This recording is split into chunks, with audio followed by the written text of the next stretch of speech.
हैन साँच्चै राजा नै ल्याउने हो भनेदेखि पहिला दुर्गा प्रसादलाई घोक्रे ढ्याङ लाउनुहोस् राजावादीहरूले 2 दिन नारा लगाएर चाहिँ रमिता देखाउँदैन चाहिँ हुँदैन। र अब अर्को कुरो फ्याक्ट भन्दिउँ म तपाईँलाई, यदि साँच्चै राजा ल्याउने हो भने राजा आऊ देश बचाऊ भन्ने नारा लाग्दै गर्दा गणतन्त्रवादीहरू नेताहरूको एउटा ढ्याङ्ग्रो बजेको जस्तो माहौल पनि देखिन्छ। मुखले हामी डराएका छैनौँ भन्दै गर्दा 9 नारी गलेको जस्तो एउटा आभास छ। विशेष गरी फेरिमा केन्द्रित गरेर चर्चा परिचर्चा गर्नेछौँ कि अब नेपालमा फेरि राजतन्त्र फिर्किने सम्भावना छ। आज कुराकानीको निम्ति चलचित्रकर्मी हरि उदासी हामीसँग हुनुहुन्छ। सर सम्पूर्ण मिडियामा स्वागत छ। थ्याङ्क यू सो मच, नमस्कार। के छ, आराम हुनुहुन्छ? एकदम फिट एन्ड फाइन।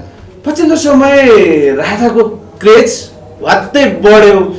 जुन हिसाबले राजा पोखराबाट काठमाडौँ आए, स्वागतको निम्ति लाखौँ जनताले उनलाई घेरे एयरपोर्ट अगाडि कसरी लिनु भएको छ?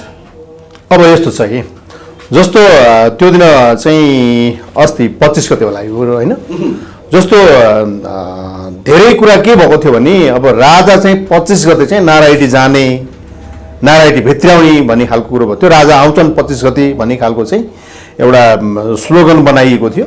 र तर त्यो दिन राजा चाहिँ पोखराबाट काठमाडौँ आउँदै थिए र त्यसमा हजारौं संख्यामा चाहिँ व्यक्तिहरू थिए हैन। ती व्यक्तिहरू राजावादी मात्र थिएनन्, त्यहाँ जनताहरू पनि प्रत्यक्ष चाहिँ थिए त्यहाँ हैन। अब चाहिँ कस्तो भइसक्यो भनेदेखि यो जनतालाई नै भनौँ न दिक्क लागेर वाक्क लागेर एकदम ह्यारेसमेन्ट भएर अब चाहिँ राजा चाहिन्छ है भन्ने खालको कुरोहरू यतिखेर चाहिँ जनताको मनमा पनि नभएको होइन। तर मात्र जनतालाई के डर भनी बोल्नलाई चाहे जोसुकैलाई पनि मैले राजा चाहिन्छ भने मलाई कतैबाट चाहिँ थ्रेट आउँछ कि मलाई कसैले चाहिँ धम्की दिन्छ कि अथवा मलाई तुच्छ सम्झिन्छन् कि राजा चाहिन्छ भन्दाखेरि मलाई हेर्ने दृष्टिकोण मान्छेहरूको तुच्छ हुन्छ कि भन्ने खालको कारणले गर्दा बोल्न सकेका थिएनन्।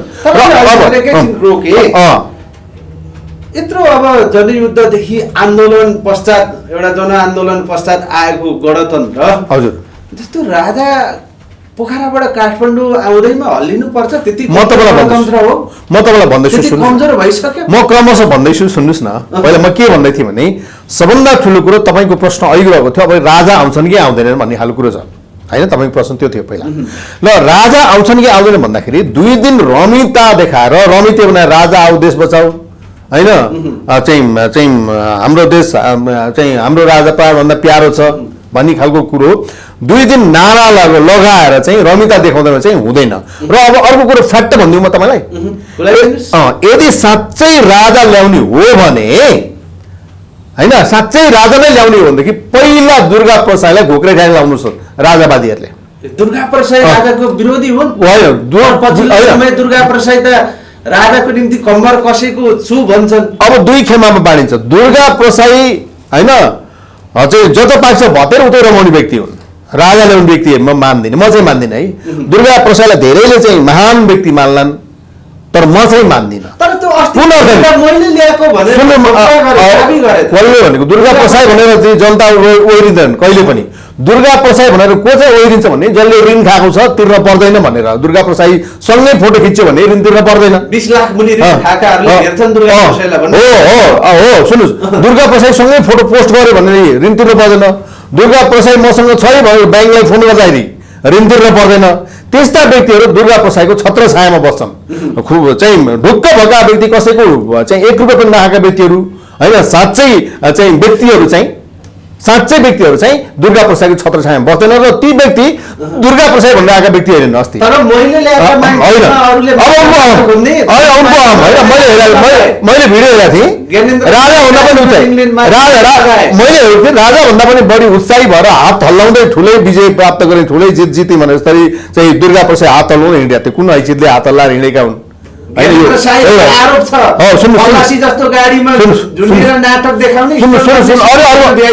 कुरा भन्छु म, उनले बोलेको कुरा कहाँनिर मैले खण्डन गरेँ भने उनले के भने भनेदेखि यहाँ राप्रपा साप्रपा म जान्दिनँ, हामी 2 जना मात्रै हौँ, राजा र म। अरे अरे राजासँग कम्पेयर गर्नु कहिले मिल्छ? दुर्गा प्रसाद ए भगवान्, वीरेन्द्र शाहले जसरी आफ्ना समर्थकहरू सुखहरूसँग फुलमाला कति गलत छ, एउटा नक्कल गरिरहेको।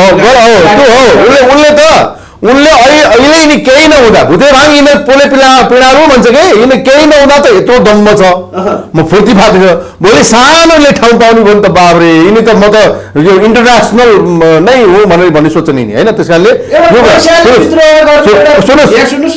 उनले के अभिव्यक्ति दिएका छन् भने पैसाले व्यवस्था चेन्ज गर्ने सम्मको कुरा दिए म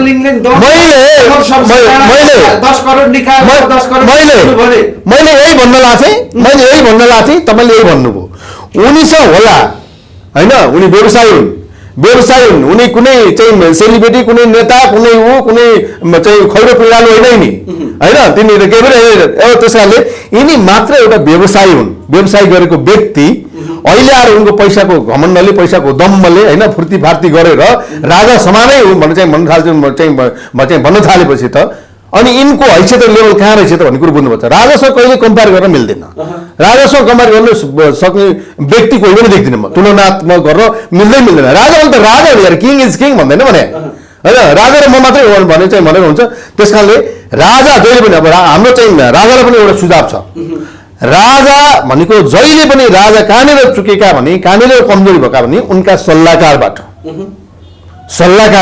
जहिले पनि राजा तल कसरी परे राजा कसरी चाहिँ फालिए राजा कसरी चाहिँ बिग्रिए भन्दाखेरि सल्लाहकारहरूबाट त्यसकारण राजा धेरै होसियार हुनुपर्छ राजा भनेको राजा हो त्यस कारणले दुर्गा प्रसाईहरू जस्तो व्यक्तिको चाहिँ कुरामा विश्वास गर्ने भनेदेखि त्यो धोका हुनेछ गलत हुनेछ राजाहरू पनि फेरि दोस्रो पटक पनि तेस्रो पटक पनि उनीहरूमाथि चाहिँ धोका हुनेछ त्यस कारणले यो राजा ल्याउने हो भने साँच्चै मनबाट भोलि दुर्गा प्रसाद अगाडि सऱ्यो भने जनताले साथ दिँदैन यो कुरा लेखेर राख्नुहोस् यदि म राजा ल्याउँछु भने दुर्गा प्रसाद लाग्यो भने राजा म उस्तै हो भन्न थाल्यो भनेदेखि भोलि बिस्तारै जनताको क्रेज पनि घट्दै जानेछ जनता बिस्तारै पलायन हुनेछन् जे बिस्तारै डिजर्भ हुन्छन् विश्वास गर्दैन दुर्गा प्रसाद त्यस कारणले म त यो भन्छु दुर्गा प्रसादजी आफ्नो ठाउँमा बस्नुहोस् तपाईँ कुनै हिजो तपाईँ सबैसँग घाँटी जोडिसक्नु भएको व्यक्ति हो हिजो तपाईँ प्रचण्डलाई राम्रो भन्ने व्यक्ति तपाईँ नै हो ओलीलाई राम्रो भन्ने व्यक्ति पनि यिनै हुन् सबैलाई सबै चारेर आएर अब भनेको त राजाको नाम बेचेर अलिकति खान पाइन्छ कि राजाको नाम बेचेर अलिकति म चाहिँ केही अगाडि हुन्छु कि राजाको नाम बेचेर भोलि चाहिँ फेरि म ऋण तिर्न पर्दैन कि भनेर आएको होला नि गलत है एउटा कुरो त्यो बुझ्नुहोस् र अर्को कुरो जस्तो जहाँसम्म जुन राजाको ल्याउने कुरा छ मैले भने 2 दिन तमासा देखाएर 2 दिन रमिता देखाएर बिल्कुल हुँदैन जसरी 62-63 आन्दोलन भएको थियो राजा फालोलाई जसरी चाहिँ लागि परेका थिए होइन तर त्यसै गरी चाहिँ फेरि एकपटक जनता चाहिँ हुम्मिनुपर्छ जनता आउनुपर्छ जनता जस्तो भन्नु र अर्को कुरो जस्तो तपाईँ म के भन्न चाहन्छु भने राजा आए पनि हिजोको जस्तो हुँदैन है फेरि हिजोको जस्तो हुँदैन र प्रतिशोध गर्न पनि मिल्दैन जस्तो अहिले मेरो विचार चाहिँ अलगै छ अरूको के छ मलाई थाहा छैन जस्तो हिजो जसरी राजा महाराजा रैती भन्ने शब्द रहँदैन रैती जनता हुन्छन् जनता रैती हुँदैन अब त्यो कुरा सबैले बुझिसकेका छन् सुन्नुहोस् न के हुनुपर्छ भने सबैलाई समेट्नुपर्छ किनभने प्रचण्ड पनि यही देशका नागरिक हुन् हो ओली पनि यही देशका नागरिक हुन् हो त्यसकारण शेरबहादुर देउवा पनि कुनै पनि पार्टी पनि त्यो आखिर पार्टी पो भयो त तर व्यक्ति त व्यक्ति हो नि त यी देशका नागरिक हुन् त्यसकारणले सबैलाई प्रतिशोधको भावना नराखिकन सबैलाई समेटेर लाने सबैलाई समेटेर सुन्नु म तपाईँलाई एउटा भन्दैछु सुन्नु न त्यसै न कस्तो हुन्छ भनेदेखि यो चाहिँ परिपाटी चाहिँ बसेर आइसकेको छ खाइपाई गरेको भाँडो खाइपाई गरेको थाल खाइपाई गरेको चाहिँ जग्गा खाइपाई गरेको थलो कसैले पनि छोड्दैन त्यत्तिकै किन भयो के को लागि मैले भने सुन्नु होला यदि यस किसिमको भनेदेखि भोलि फेरि विद्रोह सुरु हुन्छ विद्रोह सुरु भएपछि फेरि तपाईँ हामीले दुःख पाउँछौँ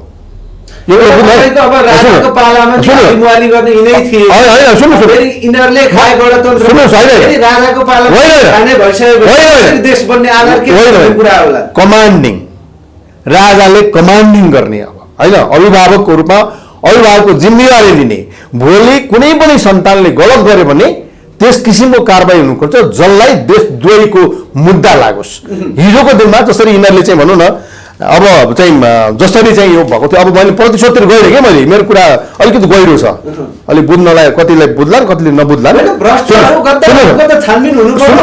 त्यो हुन्छ त्यो हुन्छ गद्दारमा छानबिनमा हरि उदासी गद्दार छ भने हरि उदासलाई देशद्रोहीको चाहिँ देश निकाला गरिदिनुहोस् त्यो प्रतिशोध होइन मैले भने समग्रमा सबै अटाउँदाखेरि कोही गलत साबित भएर निस्क्यो कोही गलत छन् कोही चाहिँ यो देशको चाहिँ विपरीत छन् भने त्यो व्यक्तिलाई देशद्रोहीको मुद्दा लगाएर यो सिमाना कटाउनु पर्यो बुझ्नु भएन त्यस अर्थले मैले भन्दैछु सिमाना कटाउने तर अहिले चाहिँ अर्को कुरो के गर्छ भने मैले सरसर्ती अहिले हेरेँ धेरैको चाहिँ मुटुमा ढ्याङ्ग्रो बजेको छ होइन यो देशका महानायक यो देश डुबाउने महानायक त यतिखेर हामीसँग हुनुहुन्न यो देश डुबाउने महानायक को थाहा तपाईँलाई गिरिजाप्रसाद कोइराला यो देशका महानायक हुने देश डुबाउने देशलाई आजको स्थितिसम्म पुर्याउने आजसम्म यो स्थितिमा ल्याउने भनेको देश डुबाउने महानायक भनेका चाहिँ गिरिजाप्रसाद कोइराला हुन् जो अहिले पनि स्वर्गमा छैनन् उनी अल्झिरहेका छन् यतै नर्कतिर है झिङ्गा भनभनाइ झिङ्गासँगै छन् हो त्यस कारणले यिनले त देश डुबाए देश जनता डुबाए जनतालाई दुःख र पीडा त दिए त्यस कारण अब जनताले यो शास्ति भोग्न चाहँदैन दोहोऱ्याउन चाहँदैन होइन मैले यसर्थ यो शास्ति जनताले भोग्न चाहँदैन त्यस कारणले सबैले अटाउनु पर्यो सबैलाई समेटेर लानु पर्यो सुन्नु न अब अर्को कुरो सबैको यतिखेर ढ्याङ्ग्रो किन बज्यो भनेर तपाईँले भन्नुभएको थियो यो प्रश्न गर्नुभएको थियो म कम्युनिस्ट काङ्ग्रेस यो ऊ केही पनि म भन्दिनँ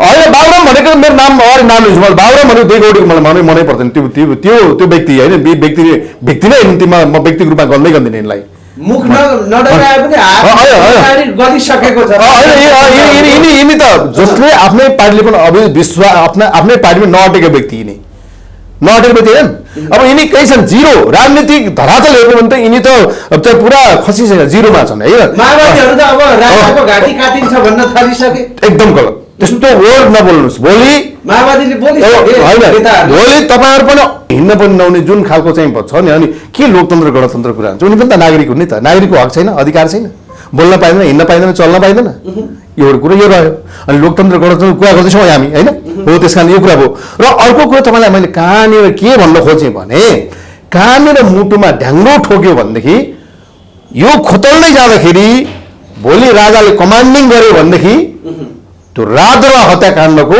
नायकीहरू पत्ता लाग्छ पोल खुल्छ सबभन्दा कडी छ त्यहाँनिर छ अनि राजद्रोह हत्याकाण्डको कडी खुलिसकेपछि त सुलीमा चढाउने हो कि देश निकाला गर्ने हो कि जनताले फैसला गर्छ नि यो त गर्दैन गर्छ हो त्यस कारणले यहाँनिर ढाङ ठोक्यो त्यस कारणले जुन राजालाई अपशब्दहरू प्रयोग गर्न पाइँदैन होइन म राजावादी भन्ने कुरा गरिरहेको छैन पटक भनिरहेको छु मैले के शब्द बोल्छु तपाईँलाई थाहा छ म एउटा सचेत नागरिक हुँ म अचेत नागरिक होइन भनेर मैले पटक भन्छु नि होइन म एउटा सचेत नागरिकको हैसियतले मैले के भनिरहेको छु भनेदेखि यस्तो खालको शब्द धेरै राजालाई कसैले जुत्तामा लाउँछु भनेर अभिव्यक्ति दिने के हैसियतले होइन कसैले घाँटी काट्छ अरे वाह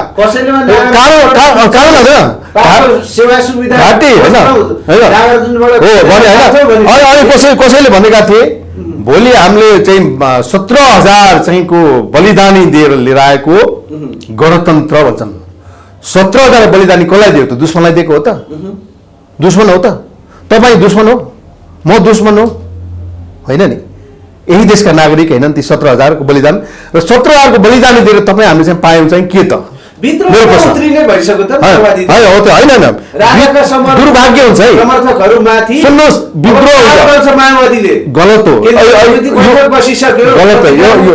प्लिज नगर्नुहोस् यो गर्दै नगर्नुहोस् अब द्वन्द्वमा झै झगडामा हिजो जति जनताले भयो अब त घर घरबाट उठ्छन् है जसै विद्रोह गरे पनि चाहे जुनसुकै चाहिँ पार्टी होस् जुनसुकै सङ्गठन होस् जुनसुकै पक्षका व्यक्ति भए पनि अब झै झगडा मारकाट भोलि चाहिँ यो अब नेपाली जनताले यो भोग्न तयार छैनन् र यदि यस्तो खालको प्रतिकार गर्न पर्यो भने भोलि जनता स्वयंले गर्छन् फेरि जनता स्वयंले प्रतिकार गर्छन् कुनै दल कुनै पार्टी कसैले गर्नु पर्दैन जनता स्वयं प्रतिकार गर्छ जनताले स्वयं प्रतिकार गर्छ त्यसकारणले यस्तो गरम कदम उठाउनु भनेको दुर्भाग्य हुन्छ यो कदम हिजो अस्तिसम्म यो अहिले राजाको माल नतातिन्जेलसम्म यी गणतन्त्रभित्रका यी सत्तापक्ष प्रतिपक्ष एक पार्टीले अर्को पार्टीको पोल खोलाखोल गरेर जनताले थाहा पाएका हुन्छ यहाँले भ्रष्टाचार गर्यो उहाँ भ्रष्टाचार गर्यो भनेर एउटा पानी बाराबार थियो।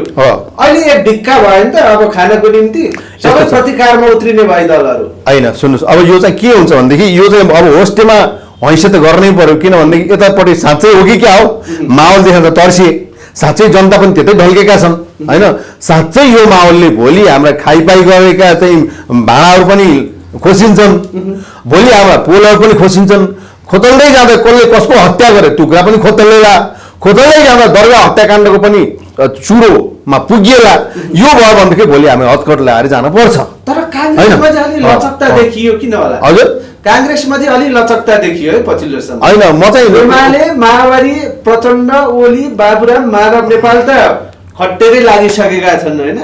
यस्तो भयो अब काङ्ग्रेस यस्तो भयो, काङ्ग्रेस थापाले पनि हिजो संसदमा हाम्रै गल्तीले गर्दा राजावादीले बोल्न पाएका हुन्। वाह वाह वाह वाह वाह वाह वाह वाह वाह वाह वाह म ताली ठोके है मैले। किन ताली मैले ठोकेँ थाहा छ तपाईँलाई? हो अब आफ्नो गल्ती कमी कमजोरी सच्याउनु पर्यो र हो सुन्नुहोस्, हो एकदम राइट कुरा। जस्तो मैले भने अहिले राजावादीहरू अगाडि निस्किए, जनताहरूले पनि राजालाई साथ दिन थाले भन्दाखेरि कहाँनिर चाहिँ हामी चुकेछौँ, कहाँनिर हामी कमजोरी भएछ हाम्रो, के कारणले आज हिजो फालिएको राजालाई फेरि आज राजा ल्याउनु पर्छ भन्ने के कारण लाग्यो त? कारण के छ यसको पछाडि? के कारण रहेछ त भनेपछि ती आफ्ना गल्ती र कमी कमजोरीहरू औल्याएर जनता सामु हाम्रो यो गल्ती कमजोरी छ, अबका दिनमा हामी सुध्रै जान्छौँ सुधार्छौँ भनेर भन्नुपर्ने ठाउँमा ल म घाँटी काट्छौँ आउँछौँ लड्छौँ भिड्छौँ भनेर पुरा टिकटकमा र चाहिँ तपाईँको चाहिँ युट्युबमा यो भनौँ न इन्स्टाग्राममा अथवा फेसबुकमा चाहिँ पुरा अनि त्यो आएको यसले के हुन्छ द्वन्द्व निम्त्याउँछ, यसले आकर्षित बनाउँछ, यसले झगडाउँछ। सुन लडाइँ हुन्छ होइन, लडाइँ हुन्छ। यो तपाईँ हामी बिचको द्वन्द्व ल्याउने कुरा यो यसले असर कसलाई पर्छ? जनता बिचमा जुदाउने र आगो लाउने काम गरियो भनेदेखि भोलि असर कसलाई पर्छ? क्षति कसलाई हुन्छ? फाइदा कसलाई पुग्छ होइन? हो त्यस कारणले जहिले पनि फाइदा त अर्कालाई पुगेको छ नि त। हो त्यस कारणले आपसमा द्वन्द्व गरेर, आपसमा झै झगडा गरेर, आपसमा लडालड गरेर, आपसमा कुटाकुट गरेर, आपसमा भुँडी फोराफोर गरेर फाइदा केही छैन। यो जनताले प्रत्यक्ष रूपमा बिर्सेका छन्। यस कारणले यस्तो खालको द्वन्द्व निम्त्याउने चाहे जोसुकै चाहे राजावादी हो चाहे सङ्घर्षमा उत्रिने भइसक्यो नि त हजुर समाजवादी मोर्चाले त। सुन्नुहोस्, यो मैले पटक भने यार मैले दुर्भाग्य हुन्छ। अब जनताले प्रतिकार गर्छ, कुनै दल र पार्टीले प्रतिकार गर्नु पर्दैन, कोही पनि आउनु पर्दैन। जनता हिजो जनताले नै साथ दिएर चाहिँ यो यहाँसम्म आएको हो नि त। हो आज जनताले चेतिसके, बुझिसके, भोगिसके, देखिसके भने अब यस किसिमको चाहिँ भोलि युद्ध फेरि हुन थाल्छ भने जनता घर घरबाट लाठो र खुकुरी लिएर चाहिँ प्रतिकार गर्छ। त्यो अगाडिको भिड इन्डियाले उकासेर आएको ती जनता आरोप छ। अहिले सरकारवादी जुन अब विपक्षी दलको पनि सरकारवादी दलका नेताहरूले आरोप लगाइरहेका छन्। यो आरोप त यस्तो छ नि त, भोलि उनीहरू त्यही इन्डियाकै चाहिँ इसारामा चल्ने भएर चल्छन् नि त, यिनीहरू इन्डियाकै इसारामा चल्ने विदेशीकै चाहिँ तालमा नाच्ने भएर उनीहरूलाई त्यो खालको भान भएको बुझ्नु भएन। यिनीहरू विदेशीको चाहिँ इसारामा नाच्ने हो नि त, चल्ने हो नि त। एउटा व्यक्तिले योगी आदित्यनाथको जो युपीका मुख्यमन्त्रीको तस्बिर देखाइदिएछन्, त्यसलाई देखाएर पो विद्रोह गरिरहेको मान्छेको भिडमा। त्यो टेक्निकल्ली हो, त्यो जुन टेक्नोलोजीले बनाइएको तस्बिर हो, कुनै त्यो फेक हो, त्यो गलत हो। फोटो टाँसेर हिँड्छन् हो त्यो होइन टाँस्छन्, त्यही त यहाँ त गर्नु हुँदैन नि त। जस्तो तपाईँको के छ भनेदेखि सबभन्दा ठुलो कुरो यहाँ चाहिँ जस्तो भनौँ न, तपाईँको अहिले माओवाद र लेनिनवादको कुरा गर्नुहुन्छ, संसारमा मार्क्सवाद लेनिनवादको कुरा टाँसिन्छ भित्ता जानुपर्छ, त्यही छैनको त्यही छ। त्यसै मैले चाहिँ त्यो भन्नु मैले के भन्न खोजेँ भने मार्क्सवाद र लेनिनवादको सिद्धान्तलाई पछ्याए त उनीहरूले सर्वहारा वर्गको नेतृत्व गरे त प्रश्न होइन, साँच्चै सर्वहारा वर्गको नेतृत्व गरेका हुन् त। र एउटा म भन्दै थिएँ जस्तो मलाई ठ्याक्कै याद भएर एकजना महिला हुनुहुन्थ्यो टिकटकमा बोलिरहनु भएको थियो, उहाँ चाहिँ माओवादी सङ्गठनको हुनुहुन्छ। उहाँले यत्रो चाहिँ राजावादीहरूलाई चुनौती दिइरहनु भएको छ उहाँले होइन। जस्तो राजावादी मैले अहिले पनि राजावादी नभन्नुहोस्, त्यो एउटा जुन देशको लागि जनताको जुन खातिर लागेका व्यक्तिहरू होइन राजावादी हुँदैनन्। तपाईँ पनि राजावादी होइन, म पनि राजावादी होइन। त्यस कारण मैले उहाँले चाहिँ के भन्नु भएको थियो, यो हिजो 17,000ले शहीदले बलिदानी दिए, अहिले पनि जानुहोस् अपाङ्ग र चाहिँ अशक्तलाई सोध्नुहोस् गएर भन्नुभएको थियो। हिजो माओवादी लडाकुहरू होइन, माओवादी लडाकुहरूले सरापिरहेका छन्, लडाकुहरूले सरापिरहेका छन्। त्यो स्वयं मसँग एकजना चाहिँ एउटा परिवार छ, उहाँ जो चाहिँ खुट्टा पनि गुमाउनु भएको छ होइन, खुट्टाको अङ्गभङ्ग हुनुभएको छ माओवादी लडाकुमा लागेर। उहाँको चाहिँ प्रेग्नेन्ट हुँदा पनि उहाँ दौडेर भागेर विभिन्न गर्नुभयो अरे उहाँले शराब्दै हुनुहुन्छ, जनयुद्धमा हामी होमियौँ, हामी जनयुद्धमा होमेर हाम्रो आफ्नो घर परिवार सब गुमायौँ, केही छैन भने उहाँहरूसँग भनेपछि यस्ता अपाङ्गहरू जुन हिजो जनआन्दोलन घाइते भएकाहरूको नाउँमा खाइरहेका छन्, पचाइरहेका छन्, तर त्यो जनआन्दोलनका घाइतेहरूलाई वास्ता गरिएको छैन। ती कुराहरू उहाँले चाहिँ भन्नु के भन्नु भने तिनीहरूलाई सोध्नु भनेर भन्नुभयो कि गलत छ हो। त्यस कारण त्यो खोतल्दै सोध्दै जान थाल्यो भनेदेखि कति रुष्ट भेटिन्छन्, कति चाहिँ तपाईँको चाहिँ भनौँ न हिजो जनआन्दोलनमा चाहिँ कि सपना बाँडेर बोकेर हिँडेकाहरू, सपना बाँडेर हिँडेकाहरू होइन, साँच्चै शहीदले त हिजो सपना चाहिँ बोकेका थिए होलान् होइन। आज त्यो शहीदका सपनाहरू पुरा भएका थिए भनेदेखि यहाँ यसरी बोल्नुपर्ने जरुरी पनि। एउटा लोजिक छ गणतन्त्रवादी अब दलका नेताहरूको। हजुर, राजतन्त्रमा के भएको थियो, भात खान त दसैँ पुर्नु पर्थ्यो, हामीले बनाइदिएको बाटो छ र न विरोध गर्न पायौ, बोल्न पायौ, गणतन्त्रको सुन्दर एउटा पक्ष त्यो थियो, त्यो युज गर्न पायो भन्ने लोजिक। तपाईँलाई नै मैले प्रश्न गरेँ होइन, तपाईँलाई नै मैले प्रश्न गरेँ, तपाईँ चाहिँ तपाईँ मैले सायद त्यति त्यसरी भोग्न पाएनौँ राजाको कुरा मात्र सुनेका हौँ हामीले, त्यो जुन भोग्न पाएनौँ होइन, शासन भोग्न पाएनौँ। तर म यो भन्छु जब गणतन्त्र आइसकेपछि देशमा है मासु भात खानुपर्छ, दसैँमा तपाईँले कतिवटा खसी ल्याइदिने गरेको छ गणतन्त्रवादीहरूले? ल मलाई जवाब दिनु, तपाईँले सोधेँ मैले यो खसी पाउनु भएको छ तपाईँले?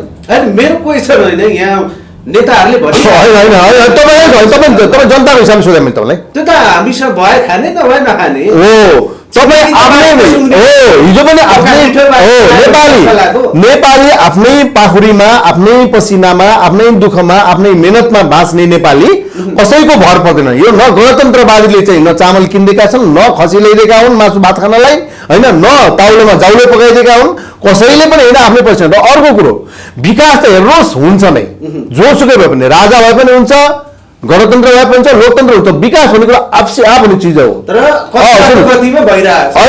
सुन्नुहोस् न, अनि मैले के भन्न खोजेँ भने हिजो राजाको पालामा भएको कुराहरू पनि त हामीले सुनेका छौँ नि त मैले होइन, त्यता विकास भएकै हुन् भएका होइन हो भनेपछि। अनि त्यो चाहिँ कसले गरिदिएको त? गणतन्त्रले चाहिँ बनाइदिएको कल कारखाना हो, उद्योग धन्दा हो। त्यस कारण मैले भन्न खोजेँ, म त्यस अर्थले म भन्दैछु कि म गणतन्त्र र लोकतन्त्र पुरै विद्रोह गरेर विरोधी भएर म एउटा वादी बनेर यो कुरा बोलिरहेको छैन कि म एउटा नागरिक बनेर यो कुरा बोलिरहेको छु, बुझ्दैन? एउटा नागरिक बनेर यो कुरा बोलिरहेको छु म। त्यस अर्थले मैले भने कुनै पनि लोकतन्त्र गणतन्त्रले कसैलाई पालिदिएको छैन, केही गरेको छैन। विकास भन्ने कुरो हेर्नुहोस् युगमा हुन्छ, जोसुकै भए पनि। हिजो राजा नै अहिले थियो भने पनि योभन्दा डबल विकास हुन्थ्यो। युगले विकास गर्ने हो, चेतनाले विकास गर्ने हो होइन। अटोमेटिकली तपाईँको यो युगमा जन्मे 21औं शताब्दीमा जन्मेको मान्छे जुनसुकै वादी भए पनि गणतन्त्र लोकतन्त्र नआए पनि उसको दिमागमा विकास हुन्छ। तर राम्रो काम गर्न दिँदैन, पढ्ने वातावरण दिँदैन थियो भन्ने आरोप छ। कस्तो खाले त्यो पालामा खोलिएका हे यो कहाँ कहिले चलिरहेछ अहिले कहिले कुरा गर्नुभयो? निःशुल्क शिक्षा छ त अहिले? ल भन्छु अहिले जस्तो चाहिँ शिक्षामा चाहिँ तपाईँ घोटाला कहाँ छ? शिक्षामा अहिले जस्तो भ्रष्टाचार कहाँ छ? किसानीमा अहिले जस्तो भ्रष्टाचार, कृषिमा जस्तो भ्रष्टाचार कहाँ छ? राजाको पालामा बनेका ती क्याम्पसहरूमा विद्यार्थीको हानाहान छ त अहिले सङ्गठनमा, तर राजाले पढ्न दिएका थिएनन् भन्ने आरोप लाउँछन्। कुन मुखले होला? अब सुन्नुहोस्, त्यही राजाले बनाएको कलेजमा राजाले बनाएको स्कुलमा पढेर ठुला ठुला विद्वान भएका छन्। अब तपाईँ भन्नुहोस् पढ्न पाए कि पाएनन्? छोरा बाबुआमाको सपना बोकेर राजधानी छिर्छ होइन, अनि राम्रो कलेजमा भर्ना हुन्छ पढ्नको लागि। बाबुआमाले दुःख गरी मेहनत गरी ऋण खोजी छोरालाई पैसा पठाउँछ, तर छोरो के भन्छ यहाँ आएर विद्यार्थी सङ्गठनको नेता बन्छ, ढुङ्गा हान्छ, झै झगडा गर्छ, खुकुरी चलाउँछ, कलेजमा पढ्न दिँदैन र पढ्न पाउँदैन भनेपछि अब राजाको पालामा पढ्न पाएको थियो कि अहिले पढ्न पाएको थियो? अब मलाई यसैको जवाब दिनुहोस्। बाबुराम भट्टराईहरूले पिएचडी कहाँबाट गरे? राजाकै छात्रवृत्ति लिएर गएका भन्ने कुरा थियो। अब पढ्न दिइएन, पाइएन। त्यो युगलाई मैले अध्ययन गर्न पाएको छैन र अध्ययन गरेको पनि छैन। त्यति बेलाकै हो। अहिले जति पनि यी बुढा नेताहरू छन् राजाकै पालामा पढेका हुन्, राजाकै पालामा पढेर विद्वान भएका हुन् होइन। पढ्नेले पढ्यो होला नि, गोठालो जाने गए होला नि, अहिले गोठालो जाने पनि मन्त्री हुन्छ, उहिलेका गोठाले अहिले मन्त्री हुन्छ नि, थाहा छ तपाईँलाई होइन? अहिले गोठाले उहिलेको गोठाले अहिले मन्त्री हुन्छ, पढ्नु पर्दैन, बरु अहिले चाहिँ पढ्नुपर्छ कि अहिले चाहिँ पढ्नुपर्छ भन्ने खाले चेतना छ। त्यति बेला पढेकाहरू नपढेकाहरू अलि बाटो टाटो हुने खालले पढेका थिए। राजाको पालामा राजाले बनाइदिएको स्कुलमा, राजाले बनाइदिएको कलेजमा पढेर अहिले राजालाई नै गोली तिर्सनु भएका छन् नि त। जस्तो अब मसान घाटमा पुगिसकेको, आर्य घाटमा पुगिसकेको राष्ट्र संस्था 1 2 3 फर्किँदैन भन्ने दाबी छ गणतन्त्रवादी भनेको होइन। सुन्नु, सम्भावना देख्नु होइन, मैले सुरुकै प्रश्नमा ल्याएर दिएँ। राजतन्त्र ल्याउने हो भनेदेखि मैले भने सबैलाई अट्ने खालको त्यो खालको भनौँ न सेरोनेल भन्छ यसलाई अझै भन्यो भने सबैलाई अट्नु पर्यो कि सबै अट्नु पर्यो र देशद्रोही र गलत छ भने त्यसलाई गलत तयार निकाल्नु पर्यो, देश निकाल्नु पर्यो, कोही गलत निस्कियो भने। तर सबै अट्नुपर्छ होइन। र अर्को कुरा मैले भने जब राजालाई स्थापना गर्ने हो भने सबभन्दा ठुलो कुरो दुर्गा प्रसाद घोक्रे ठ्याक लाएर निकाल्नु पर्यो राजावादीहरूले, अनि बल्ल अगाडि बढ्नुहोस्, सम्भावना छ। हस् सरी सर, यहाँको महत्त्वपूर्ण संवाद र अमूल्य समयको लागि धेरै धेरै धन्यवाद। हजुरको दिन शुभ रहोस्। Thank you so much.